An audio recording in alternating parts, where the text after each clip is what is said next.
News, सच जरूरी है। नमस्कार दर्शकों, ये है MNS न्यूज नेटवर्क और आप देख रहे हैं MNS न्यूज टीवी। मैं हूं आपके साथ श्रद्धा तिवारी। तो आइए देखते हैं आज की कुछ खास खबरें। एक नजर डालते हैं आज की हेडलाइंस की ओर। मोदी सरकार जल्द ही गरीबों को देने जा रहे हैं बड़ा तोहफा, देश में जल्द ही कम होंगे चावल के दाम। अयोध्या राम मंदिर के वो महान संकल्पी जिन्होंने खाई थी राम मंदिर नहीं बनने तक कुंवारे रहने की कसम। राजस्थान के सीएम के साथ एक ही दिन में 2 हादसे, शपथ लेने के बाद पहली बार घर पहुंचे भजन लाल शर्मा। आइए देखते हैं खबरें विस्तार से। मोदी सरकार जल्द ही गरीबों को देने जा रहे हैं बड़ा तोहफा, देश में जल्द ही कम होंगे चावल के दाम। देश से गरीबी हटाने के लिए पीएम मोदी सरकार द्वारा कई तरह की पहल की जा रही है। साथ ही गरीबों को आर्थिक मदद पहुंचाने के लिए भी कई योजनाएं पर काम किया जाता है। मुफ्त इलाज से लेकर मासिक वित्तीय सहायता और सस्ते राशन आदि की सुविधाएं भी उपलब्ध है। वही अब सरकार की एक नई पहल भी चावल की कीमत कम हो सकती है। इसे लेकर सरकार ने बड़ा कदम उठाया और जल्द ही लोगों को सस्ता चावल मुहैया कराने का योजना बना रही है। दरअसल मोदी सरकार ने खाद्य एवं सार्वजनिक वितरण विभाग के साथ बैठक की, जिसमें उन्होंने चावल की कीमत कम करने का निर्देश दिया है। गैर बासमती चावल के घरेलू मूल्य परिदृश्य की समीक्षा के लिए खाद्य और सार्वजनिक वितरण विभाग सचिव संजीव चोपड़ा द्वारा बैठक बुलाई। इस दौरान ग्राहकों को राहत देने के लिए चावल की कीमत कम करने के निर्देश दिए। बैठक के दौरान चावल की बढ़ती कीमतों पर चर्चा हुई। इस बीच DFPD सचिव संजीव चोपड़ा ने उद्योग से कम कीमत पर घरेलू बाजार में चावल लाने का रास्ता खोजने को कहा।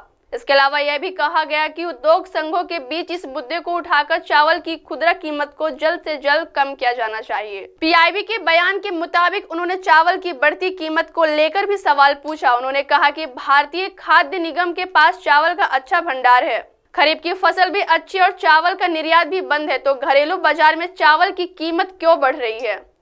उन्होंने आगे कहा कि चिंता की बात यह है कि चावल निर्यात पर प्रतिबंध के बावजूद चावल पिछले 2 साल की तुलना में 10% महंगा कर दिया गया। चावल की बढ़ती कीमतों पर सरकार ने सख्ती जताई और कहा कि इस पर जल्द रोक लगाई जाए और चावल की कीमतें कम की जाए। फिलहाल सरकार ने इस मामले पर उद्योग संघों को निर्देश दिए हैं। अब देखना यह है कि वे इसे कब तक अपनाते हैं और महंगे चावल को सस्ते दामों पर आम लोगों को उपलब्ध कराते हैं। आइए बढ़ते हैं अगली खबर की ओर। अयोध्या राम मंदिर के वो महान संकल्पी जिन्होंने खाई थी राम मंदिर नहीं बनने तक कुंवारे रहने की कसम। देश भर में राम मंदिर, अयोध्या और रामलला के कई अनोखे भक्त दिख जाएंगे, लेकिन मध्य प्रदेश के बैतूल जिले में भगवान श्री राम के ऐसे भक्त भी हैं जिन्हें 22 जनवरी को होने वाले प्राण प्रतिष्ठा समारोह में शामिल होने के लिए विशेष तौर पर बुलाया गया है। इनका नाम है भोजपाली, जिन्होंने 21 साल की उम्र में राम मंदिर के लिए अनोखा संकल्प लिया था, जो अब 31 साल बाद पूरा हुआ है। वे कई दिन पहले ही अयोध्या पहुंच जाएंगे और राम मंदिर के समारोह की तैयारियों में योगदान देंगे। साथ ही उन्होंने निमंत्रण के लिए आभार भी व्यक्त किया है।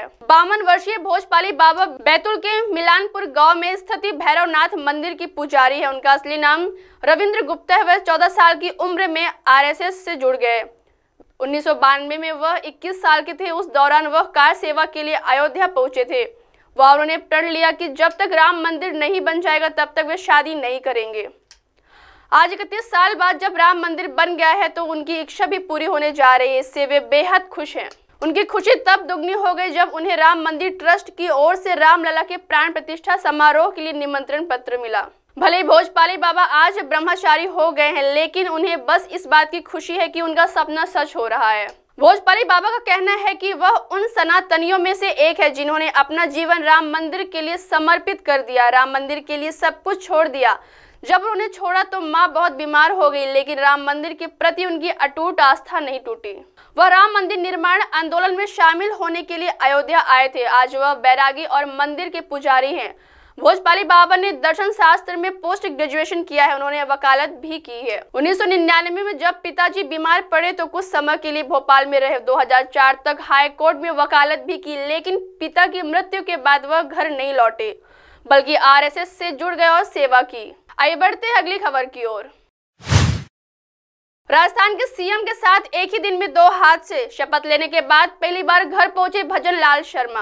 राजस्थान के भरतपुर से मंगलवार देर रात बड़ी खबर आई है। मुख्यमंत्री भजन लाल शर्मा के साथ आज अचानक एक सड़क दुर्घटना हो गई। हालांकि गनीमत रही कि इसमें मुख्यमंत्री बाल बच गए। सिक्योरिटी फ्लीट ने उन्हें तुरंत दूसरी गाड़ी पे शिफ्ट किया गया। बड़ी बात यह है कि शर्मा के साथ आज एक ही दिन में 2 जगह दुर्घटनाएं घटी। इससे पहले दौसा में उनके काफिले की गाड़ियां आपस में टकरा गई थी, जिसके चलते 4 कार्यकर्ता घायल हो गए। ध्यान रहे, प्रदेश के मुख्यमंत्री के रूप में शपथ लेने के बाद भजन लाल शर्मा मंगलवार को दोपहर बाद पहली बार अपने गृह क्षेत्र भरतपुर पहुंचे हैं। इस दौरान भारतीय जनता पार्टी कार्यकर्ताओं और समर्थकों ने जगह जगह उनका फूल मालाओं से स्वागत किया। जयपुर से भरतपुर के इस सफर के बीच काफिला दौसा जिले में पिपलकी गांव के पास महादेव चौधरी होटल पर रुका, तो यहाँ बेहद सादगी भरे अंदाज में स्टॉल पर सीएम ने अपने हाथों से चाय बनाई। टी स्टॉल के मालिक ने 500 रुपए का भुगतान करके मुख्यमंत्री भरतपुर की तरफ रवाना हुए, जिसके बाद देर शाम भरतपुर स्थित अपने घर पहुंचकर माता पिता का आशीर्वाद लिया। यहाँ सीएम बनकर लौटे बेटे का मां ने तिलक लगाकर स्वागत किया। इसी दौरान भजन लाल शर्मा के साथ आज एक नहीं बल्कि 2 हादसे हुए हैं। पहला हादसा दौसा जिले में नेशनल हाईवे नंबर 21 पर मानपुरे के पास हुआ है। मिली जानकारी के अनुसार इस दुर्घटना में मुख्यमंत्री के काफिले की गाड़ियां आपस में टकरा गई। इसके तुरंत बाद मुख्यमंत्री अपनी गाड़ी से उतरकर हादसे में शिकार पार्टी कार्यकर्ताओं को देखने पहुंचे। इस हादसे में घायल हुए 4 कार्यकर्ताओं को तुरंत अस्पताल पहुंचाया गया। मानपुर अस्पताल में प्राथमिक उपचार के बाद इन 4 को दौसा रेफर कर दिया गया। उधर भरतपुर से मुख्यमंत्री का गोवर्धन जाने का प्रोग्राम था। देर रात खबर आई कि गिरिराज जी महाराज के दर्शन करने जाते वक्त पुंचरी में एंटर करते ही उनकी कार अचानक सड़क से उतर गई और एक पहिया नाले में जा घुसा। गनीमत रही कि इसी हादसे में भी भजन लाल बाल बच गए। हालांकि सिक्योरिटी फ्लीट ने उन्हें तुरंत दूसरी गाड़ी पे शिफ्ट किया। इसके बाद वह आगे अपनी यात्रा पर बढ़े। मथुरा के गोवर्धन में मुख्यमंत्री भजन लाल श्रीनाथ जी मंदिर में दर्शन किए। यहाँ भी सुरक्षा व्यवस्था एकदम चकाचौंध रही और समर्थकों ने भरपूर स्वागत किया। अब आप हमारे चैनल को आपके मोबाइल पर भी देख सकते हैं। मोबाइल ऐप पर देखने के लिए प्ले स्टोर से MNS news TV apps download करें। इंस्टा, हाइक, ट्विटर, कुक, फेसबुक और कई सोशल मीडिया प्लेटफॉर्म पर हमारा चैनल उपलब्ध है। आप इसे यूट्यूब पर भी देख सकते हैं। आप इसे लाइव भी देख सकते हैं www.mnsnewstv.com पर। अब वक्त तो चला है दर्शकों ब्रेक का। ब्रेक से लौटने के बाद देखिएगा देश और दुनिया की तमाम बड़ी खबरें। बने रहिए MNS न्यूज TV पर। नमस्कार।